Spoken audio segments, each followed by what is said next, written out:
Welcome to the Jerusalem Dispatch podcast, broadcast from the studios of the Jerusalem Post.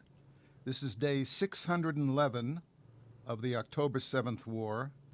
1,118 citizens and soldiers have lost their lives in this war so far.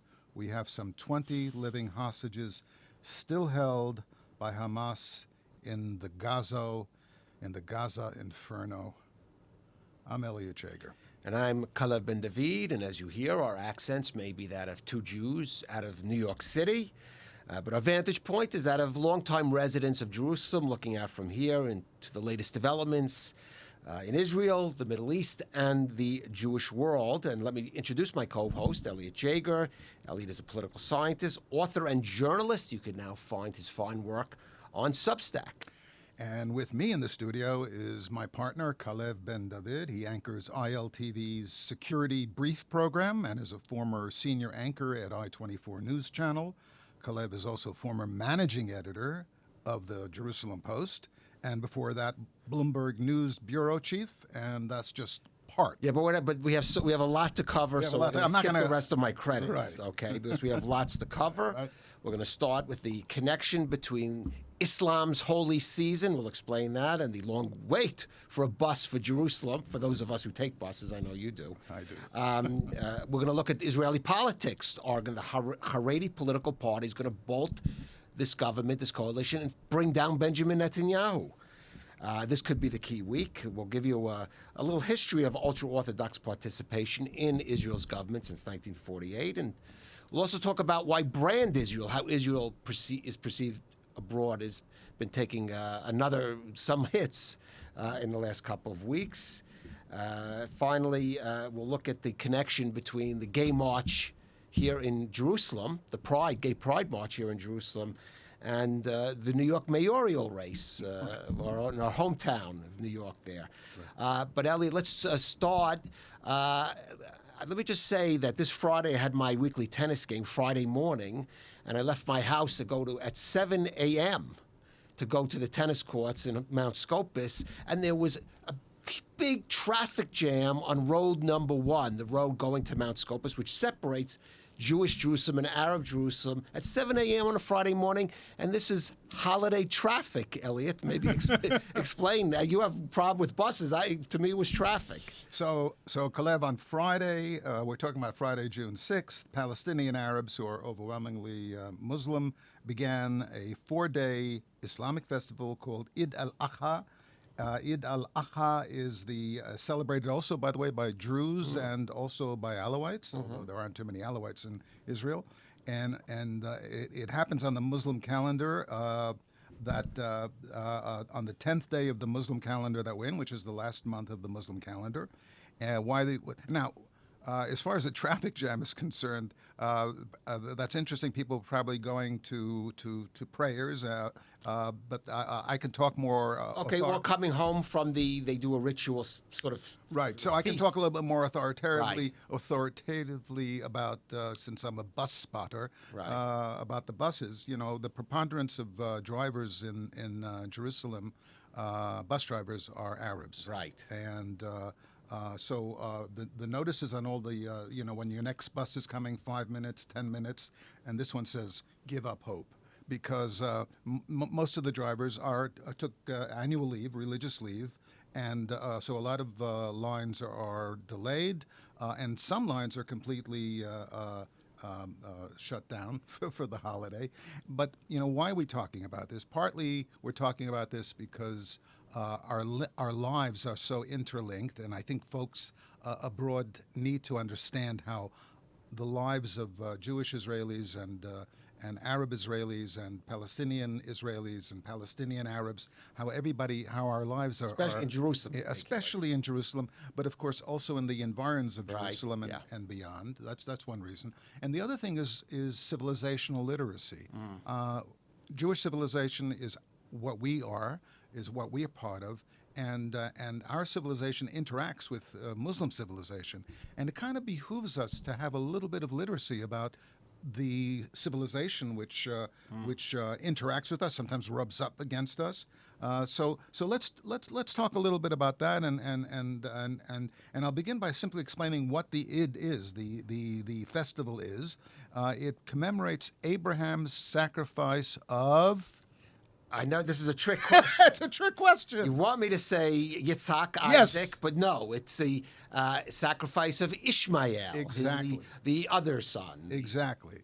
So the Muslims mark the Abraham's willingness to sacrifice his most beloved son Ishmael. Yes. And God's intervention Right. at the last moment, and God provides in place of Ishmael. He provides a sheep or a goat, and of course it mirrors the Judaism's Isaac saga.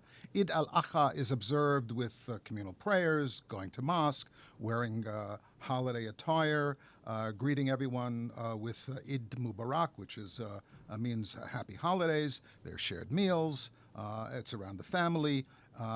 And because it is considered the Chag HaKorban, it's considered the holiday of the sacrifice, symbolically what happens, and in practice what happens, is families get together and they actually do they actually have a they sit around and they have a actual lamb, sacrificed lamb or goat, or sometimes even a camel. It depends on the society, and it's particularly meritorious to share that meal or to give part of that meal to people who are needy.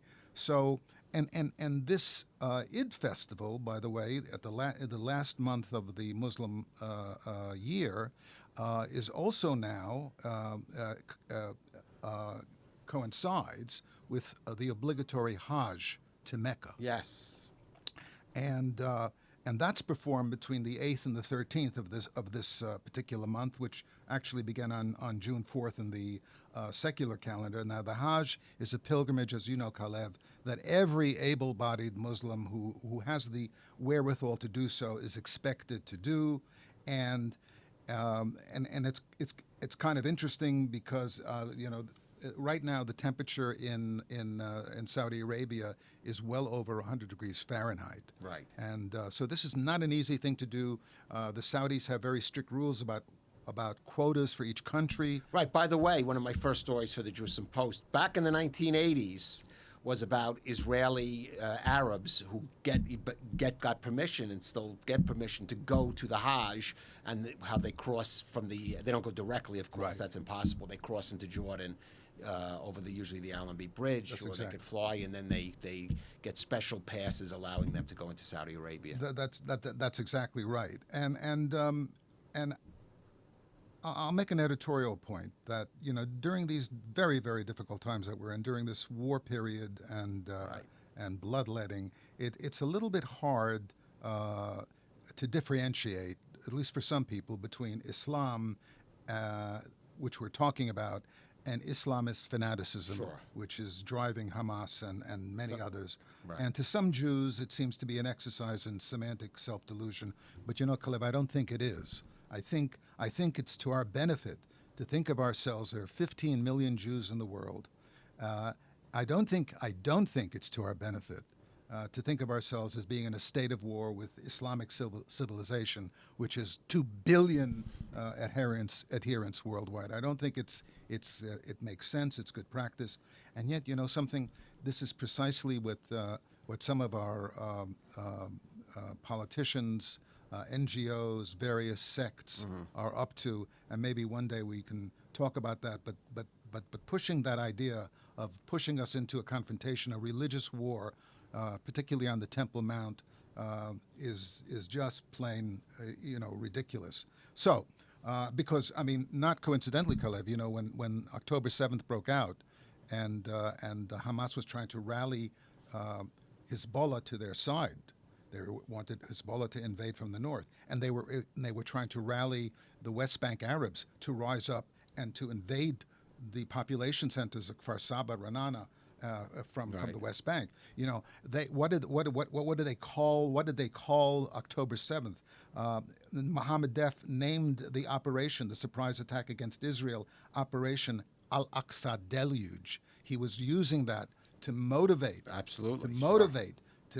this is a religious conflict, and so speaking of civilizational war with Islam and faith and so on, that's not something that we want. Anyway, but I do want to add. You mentioned the al-Adha marks the Abraham's sacrifice of Ishmael, which of course that's the version in the Quran. Exactly. But that actually the Muhammad or the writers of the Quran actually took that from an existing Arabic belief that extends. Muhammad didn't come up with that. That was in Arabic culture well before that. Where did that come from? There's all kinds of theories why the Arabs, meaning those Arabs in particular at that point in Arabia, why they thought they had this, they were descended from Abraham through Ishmael. Well, one of the theories is there was a people called the Nabateans, who were a sort of nomadic traders, but it established a kingdom around the era 2,000 plus years ago, during what we call the Hashmonaim or Hasmonean period in Israel. And these Nabateans control the Negev Desert at the time, parts of Jordan, and you could go to Petra, which I haven't seen, that magnificent thing. But their kingdom extended deep into what is today Saudi Arabia. What is Arabia? Or Arabia, yes, or Saudi Arabia. Saudi is the name of the family that runs Arabia. What was then Arabia. Right. And at the Nabateans were polytheistic, but apparently, and this is one of the issues that's not clear, either they incorporated some Jewish beliefs into their religious practice, or there's a theory, but I don't think it's proved, that one of the Hasmonean kings, Alexander Jannaeus, actually forcefully converted at least some of the Nabateans to Judaism. But that's not clear. But clearly, though, they did incorporate some Jewish beliefs and customs into their religious practice. Absolutely. And then that was including taking the Akedah, but switching out Ishmael for Isaac, to say that he is, that's our relation to the Jewish people. We're brothers, I should say half brothers to the Jewish people, and that belief then stayed in Arabic culture, and then Muhammad codified it. So again, this is what has been said: Arabs and the Jews, or Muslims certainly, or those that came out of Arabia, the sons of brothers, the sons of Abraham, the common father. And in that regard, we wish our Muslim neighbors and cousins Eid Mubarak a happy holiday. We do. I think we have to turn to now issues related to, you might say, to Judaism or to Jewish practice, but I'm pretty sure it has more to do with politics at this stage. Though, of course, people have their perspective, and that's the big political story here this week, Elliot, which is whether the government potentially could even fall. I don't think it will, but potentially could face its either end this week or it's coming, and that is, believe it or not, in a week where we've had terrible casualties in the Gaza war, and we're facing issues with Iran. No, it's about the issue of the deferments given to the ultra-Orthodox population. And basically the two ultra-Orthodox parties or lists, United Torah Judaism, which is more what we saw, the Ashkenazi ultra-Orthodox party, or Shas, which is the Sephardic Mizrahi Orthodox party, are saying that as early as tomorrow they could bring a bill to dissolve the Knesset, which would basically end this current government and lead us to elections. Right. Now, this we should just explain to our viewers and listeners that right now Netanyahu has, out of 120 seats, he has 68 seats in that coalition in the Knesset. Right. The Knesset. So he needs those parties. And those parties, United Torah Judaism has 7 seats, Shas has 11, together that's 18. So that's without those 18 seats. Now, just to understand what the fuss is about, because we hear deferments for ultra-Orthodox Jews. Must be a profound religious significance. So this goes back to the founding of the state, 1948. I want to talk about that. Yes, but David Ben-Gurion gave the ultra-Orthodox community, which was considerably smaller at that point and recovering from the Holocaust, permission for a certain, just in the number in the hundreds, started, I believe, 400, and it was always early on in the hundreds, gave them the right to defer going into the army, first at the age of 26 and then 30, to the point at which the army would want them, as long as they stayed full-time studying in yeshivot, in the seminaries for adults. Right.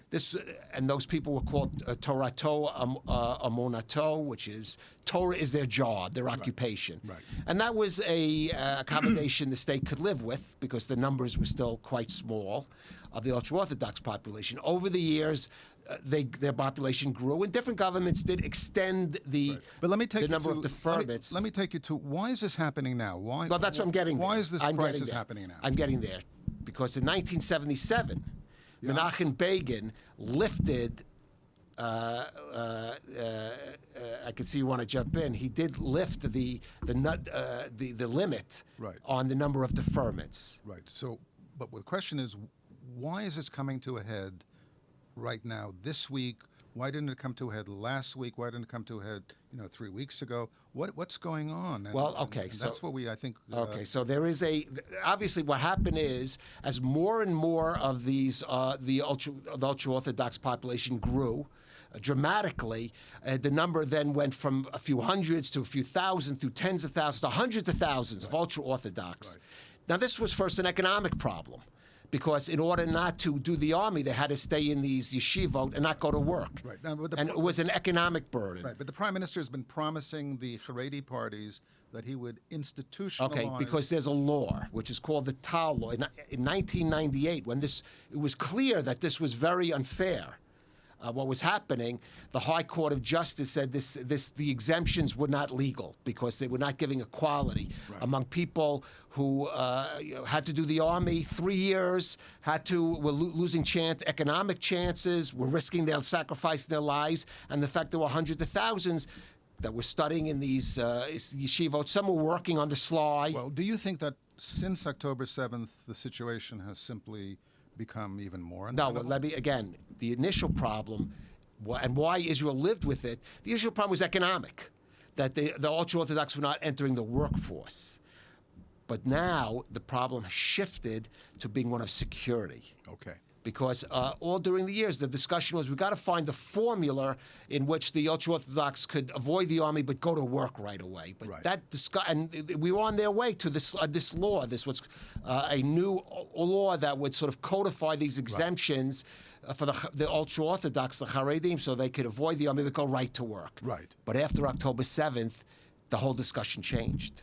Because suddenly the army, for two reasons. Yes. What? One is the burden of young men and women dying at such large numbers, the sacrifice they were making, while the ultra-Orthodox were not having to do the army. So there was that, was one. And the other is manpower. Right. The army, the IDF is short on manpower. It simply doesn't have enough boots on the ground to fight the war in Gaza, handle the situation in Judea and Samaria. So it's like a perfect storm. A perfect storm. Right. And it's the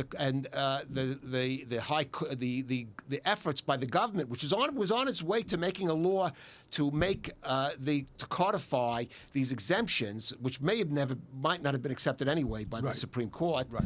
But anyway, it was on its way. That got derailed because now there are even members of Benjamin Netanyahu's own party that are resisting him. Yeah. Mainly Yuli Edelstein, the head of the Foreign Affairs Defense Committee, says, no, we cannot pass this law now that says we're gonna just allow the haredim not to do the army. There has to be a law that has sanctions that penalize individuals who don't go and do the army. Not talking about jails. We're going to be more economic sanctions or potentially jail, but economically sanction the yeshivot that don't encourage their students, that tolerate their students not doing the army. Right. In fact, you mentioned the Supreme Court might have intervened, and Calev, on Thursday night there was a big pro-Netanyahu demonstration outside the Supreme Court.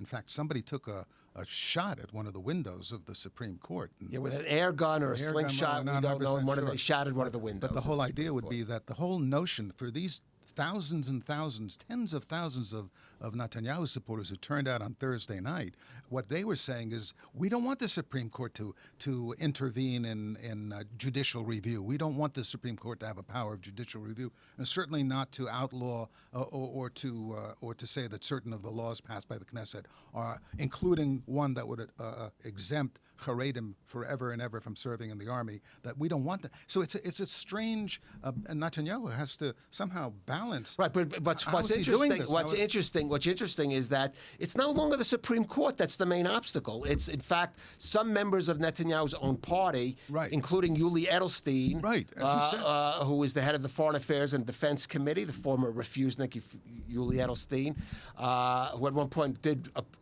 tried to run for the leadership of the Likud. Right. Netanyahu, funny enough, punished him. He was the Speaker of the Knesset, and he demoted him to the head of this committee, right, which turns out to be the committee that has to come up, approve this new law. And Yuli Edelstein says he's not going to do it, and there are other members of the Likud who, not publicly but privately, say they can't support it because it's so unpopular among the non-Haredi public. Benjamin Netanyahu now he was trying to stall for time. He's telling the ultra-Orthodox party, I'll take Yuli Edelstein out of the chairmanship. And what is he aiming for? The date that he's trying to... Now, what's going to happen this week is that the question is whether the ultra-Orthodox will bring this law to dissolve the Knesset this week. Right. But that raises a question. If they want to bring down the government because of the failure to pass this exemption law, why don't they just quit the government? That would automatically bring down the government, right, Elliot. Right. Well, because they're playing, the ultra-Orthodox parties are playing a game of chicken with Netanyahu. That would be too soon. And then they would also lose their ministries, their money, and that would automatically bring elections that would probably bring a new government that would even be less sympathetic to ultra-Orthodox exemptions. So this is a game of chicken. This week, they're bringing this law to dissolve the Knesset, but it has to go through 4 readings in the Knesset. And on Wednesday, I think maybe the first reading, I think. Right. Well, this week, possibly this week, the first reading. They could drag, this thing could be dragged out like it could be over months. Right. So stay tuned. Stay tuned. It's a game of chicken. But what Bibi is trying to do is at least create to stall until July 27th. The great staller. July 27th. Because what's on July 27th? That's when our hardworking Knesset members. Oh, they need a break. They need a break. They go for their summer break, which extends well into autumn. Right. Who knows what's going to be in autumn? Yeah, you can't work these in people October. to death. So Benjamin Netanyahu hoping to stall for time, and he may. I don't know. I certainly don't think the government is in imminent danger of falling this week, as some of the headlines here are screaming. Right. But this is it's ironic that of all the issues that could bring down this government, that this could potentially be. And by the way, we are a little more than a year from when there has to be in October, I think, October 26th. 2026. Right. So elections are in the air. The clock is ticking. Right. Anyway, you could tell that. You could tell that because Netanyahu showed up for the first time since the war began at Likud headquarters in Tel Aviv this week. That's to rally the troops. But Calev, you mentioned the little bit of the history. You were about to steal my thunder, and I want to talk a little bit about the history of it. I want to take you back 48 years, where you were heading. To 1977, May 17th, 1977, when Menachem Begin, the Likud of the Likud party, won the Knesset elections. That was the first time Likud ever won Knesset elections. Right, 1977, and. He was negotiating at that point with 2 Orthodox parties. There were only 2 Orthodox parties. One was the Orthodox Zionist National Religious Party, and the other one was the non-Zionist Ultra-Orthodox Agudat Israel Party.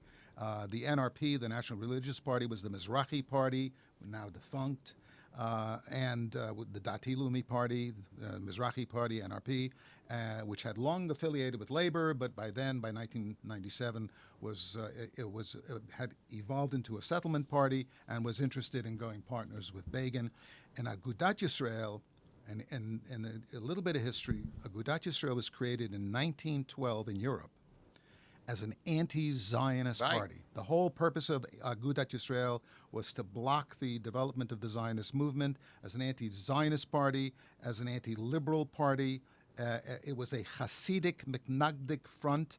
And after 1948, it, of course, became reconciled to the state. The state founders and Agudat rabbis, later backed by NRP, agreed, and as you said, that, quote, those whose Torah is their profession, or his profession, because, of course, women don't learn Torah. No, God forbid. Those whose Torah is his profession would be exempt from service. To flesh it out a little bit more of the history, in 1988, the Mitnagdik, I told you Agudat Yisrael was a combination of the Hasidim and the Mitnagdim, Ashkenazim. The Mitnagdim, or the Lithuanians, they're also called the non-Hasidic component. They broke away from Aguda, and led by Rabbi Eliezer Shach, they formed their own party called Degel HaTorah. Degel and Aguda run together in the elections as a united Haredi party called United Torah Judaism, or Gimel, and they operate independently. And so, and in 1984, Rabbi al-Adha Yosef created the Shas party. Shas broke away from the other ultra-Orthodox because they felt that the Ashkenazi ultra-Orthodox were disrespecting, condescending towards the Sephardim. But I want to go back to 1977 when the political operatives of Agudat obtained permission from their Council of Sages to join the government, supposedly for the first time. To join an Israeli government. Agudat Yisrael became, refused to sit in the cabinet on the grounds that the Israel operates on Shabbat. There's things that, and they didn't want to be responsible for stuff like that, for Sabbath violations and so on and so forth. Now, in truth, Calev, Agudat Yisrael was very much part of the Israeli governments from the get-go. Agudat Yisrael held the welfare portfolio at a ministerial level in the provisional government, in the first Knesset government, in the second, in the third, and the fifth. And so this notion that they wouldn't dirty their hands is not quite true. Wouldn't dirty their hands in being involved in a secular Zionist government, not quite true. To entice Agudat Israel into the government, Menachem Begin gave them promises, unbelievable scope of promises with regard to the law of return, that it would be used purely on the basis of the Orthodox criteria of who is a Jew. It was Begin who then further agreed to exempt girls from doing army and national service. In other words, there had been that, but he agreed to codify that rule. There had been that sort of informal rule within the defense ministry, but Begin agreed to codify the rule. He agreed to tighten the rules that allow doctors to do autopsies. And here's another thing that Begin promised, which most people don't know about, and unfortunately didn't come to pass. He even agreed to Aguda's demand to criminalize abortion in Israel. All the way until that. Begin felt compelled to do that because and it's kind of interesting. The reason he gave all these concessions is because he wanted to bring in a new party that existed then, that had just come into existence, that no longer exists, called the Democratic Movement for a Change. And he wanted them to come into the government, Calev, and they were playing hard to get. And because they were playing hard to get all that time, all these concessions were made to the ultra-Orthodox, and that's how they wound up. And so it was that on June 20th, 1977, with a 61-seat coalition in the 120-seat Knesset, Begin presented his cabinet to the Knesset, and that meant that since 1952, ultra-Orthodox ministers had refused to sit in the cabinet. As I said, from 48 to 52, they did sit. 52, they said, we can't do this because you guys operate on Shabbat. Suddenly, they became glatt kosher. And they said, we can't do this. We can't do this. Because glatt kosher only came into business, by the way, in the 20th century. But that's another story. So in 1977, Agudat demanded and received that they couldn't join the government, but they were willing to take the chairmanship of the most powerful committees in the Knesset, the Committee on Finance and the Committee on Labor. And in 84, Menachem Porush deigned to join the cabinet but he insisted on being called a deputy minister. And only in 2015 did, under pressure from the Supreme Court, the hated Supreme Court, did the minister, Yaakov Litzman of Agudat Yisrael, accept the portfolio of Minister of Health. So it's just a fascinating story.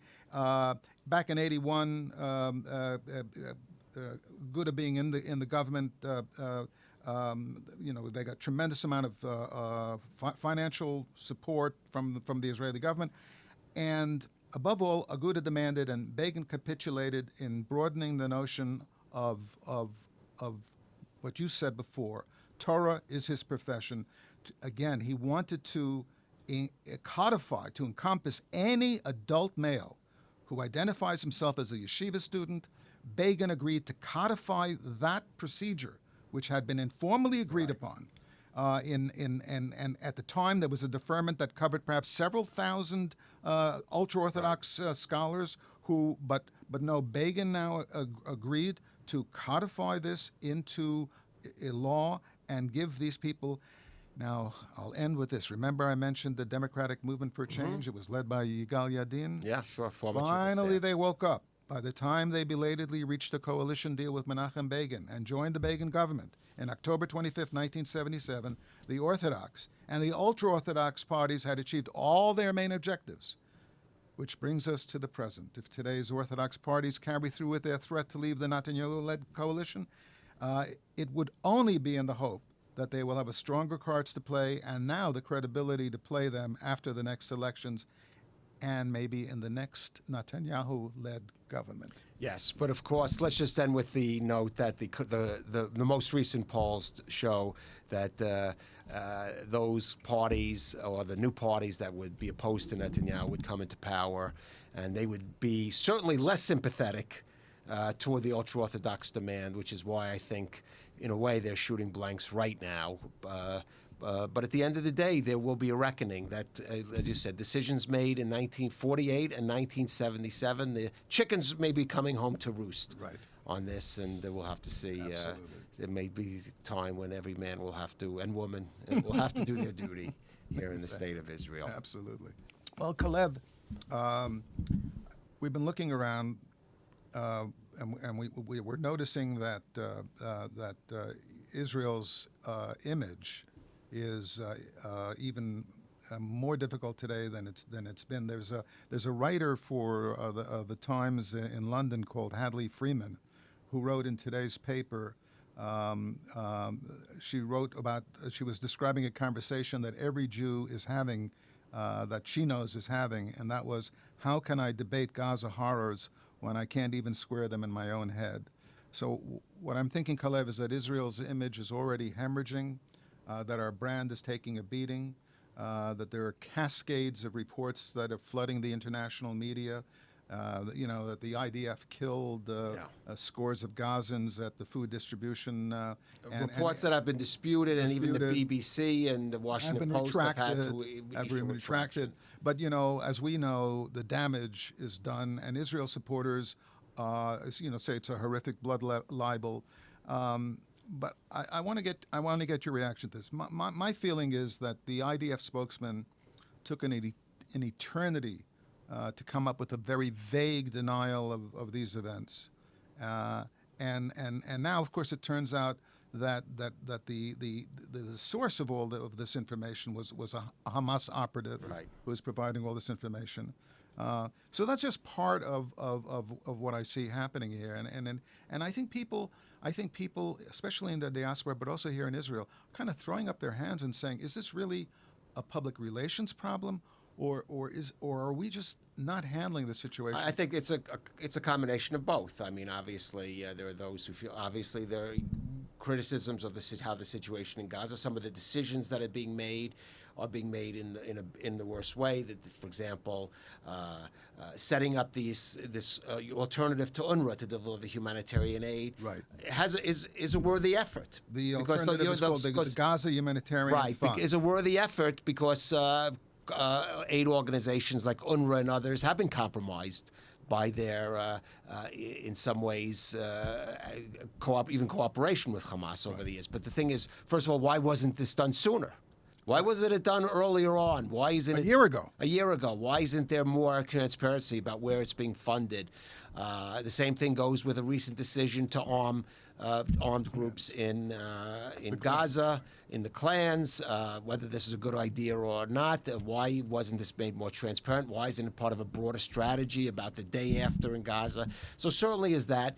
But then at the same time, there is this incitement against Israel. Israel's committing genocide. Genocide. We should mourn the lives of some 50,000 Palestinians in Gaza, but 50,000 killed over the course of more than a year and a half of dense urban warfare against an enemy that uses human shields.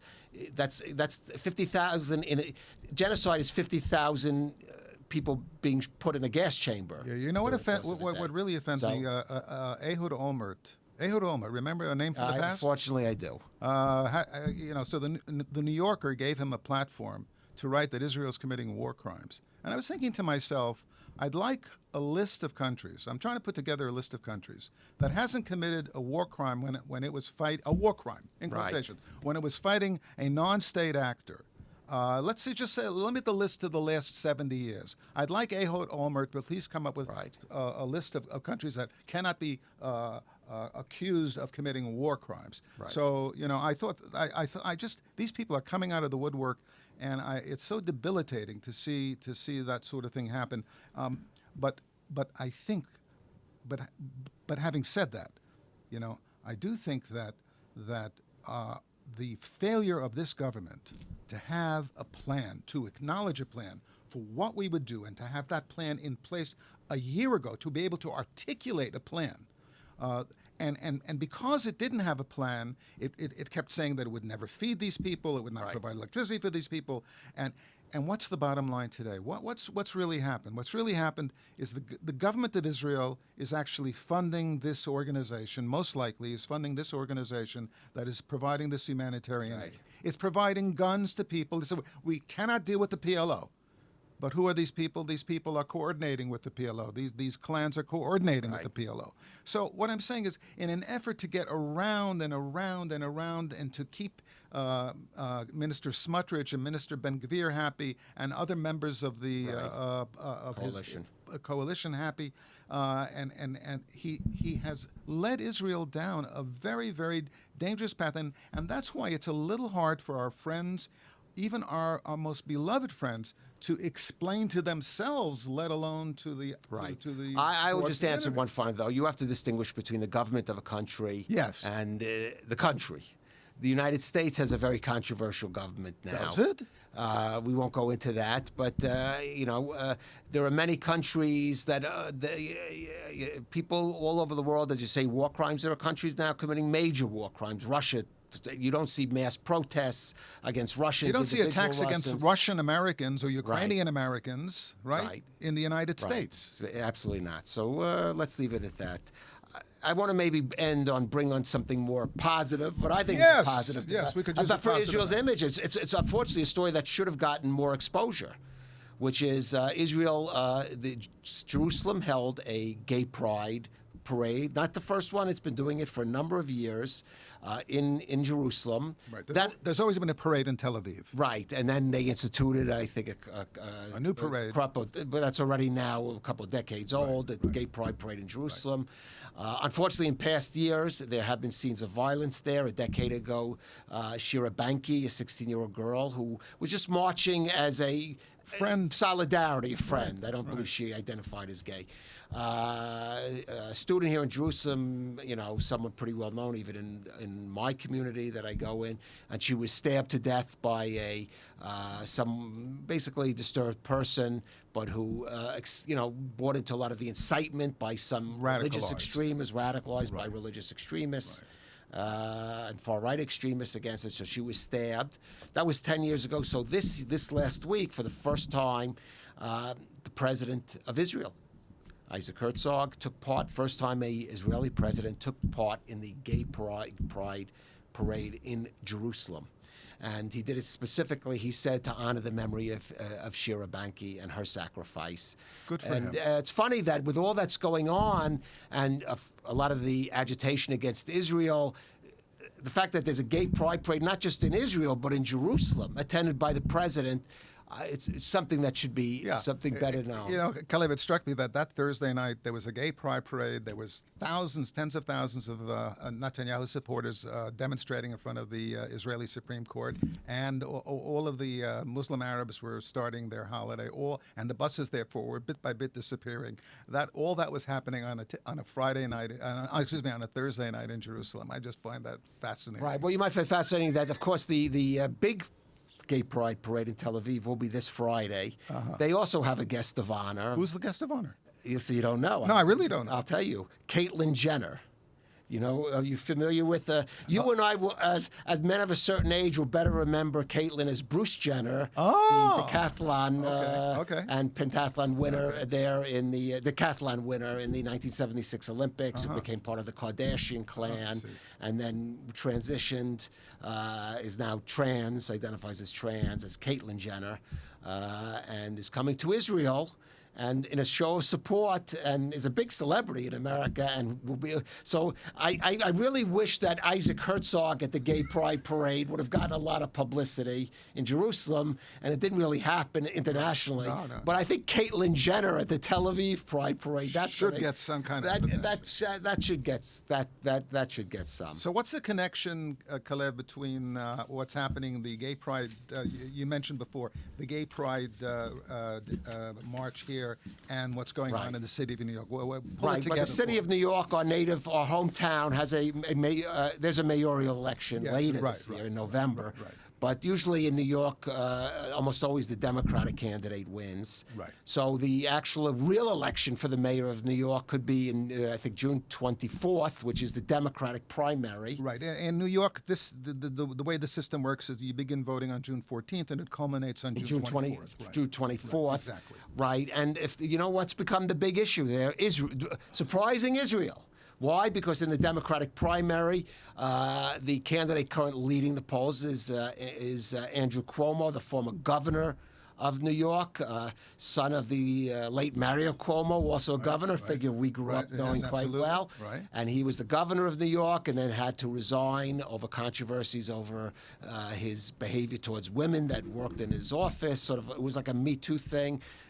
Was not accused of anything illegal, but of improper. He resigned. Right. And now, considering what's happened in America and who's in the White House, some of those things he's accused of seem, I say quaint, but I don't mean to downgrade the seriousness. They would be disregarded with any. It seems today. Yeah. So he is running, and he's running as a moderate centrist Democrat, which is what he is, and that includes supporting Israel. Right. And he not all the policies of Israel, but Israel. Like you said before. Right. You said before. So who's he running against? Well, there are several candidates. Most of them skew more to the left of the progressive side of the map, including one called Zoran Mamdani, who is a New York State Assemblyman for Queens, who is allied with the Democratic Socialists of America, which is really the far left as you can get and still be a member of the Democratic Party. He's allied with people like Ilhan Omar, Alexander Ocasio-Cortez, what we might call the Squad, though he's been on the state level. Right. He represents Astoria, Queens, by the way. Right. Interesting, he is the son of a very well-known Indian-American film director, Mira Nair, who has boycotted Israel. She was invited to the Haifa Film Festival and said she will not come to Israel. And he is himself has called for sanctions on Israel. He has just in the recent debate, when he was asked does he support Israel as existence as a Jewish state, he gave he evaded the question.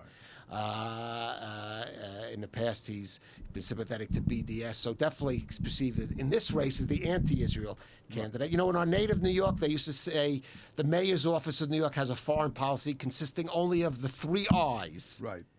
Israel, Italy, and Ireland. Yes, and the Italian Americans and Irish Americans, their population kind of declined, and nobody's talking about those. But Israel, this issue between Cuomo and Zoran Mamdani, this has become really the dividing line between the election. But the connection with the gay pride is that the gay community in the U.S., a lot of the vocal gay activists have come out against Israel. Right. Queers for Palestine, it's called, or Code Pink. But just this month, a new LGBTQ group has emerged that is saying that they are pro-Israel activists, and they are going to be supporting Andrew Cuomo in the thing. And this is noteworthy because there's also probably the most prominent gay politician in New York area now is a Democratic congressman named Richie Torres. Okay, right, and he's pro-Israel. Who's one of the most Genuinely pro-Israel Democrats there are in Congress, and he's very vocal about it. And he is someone who is Puerto Rican and openly gay, and he is definitely so.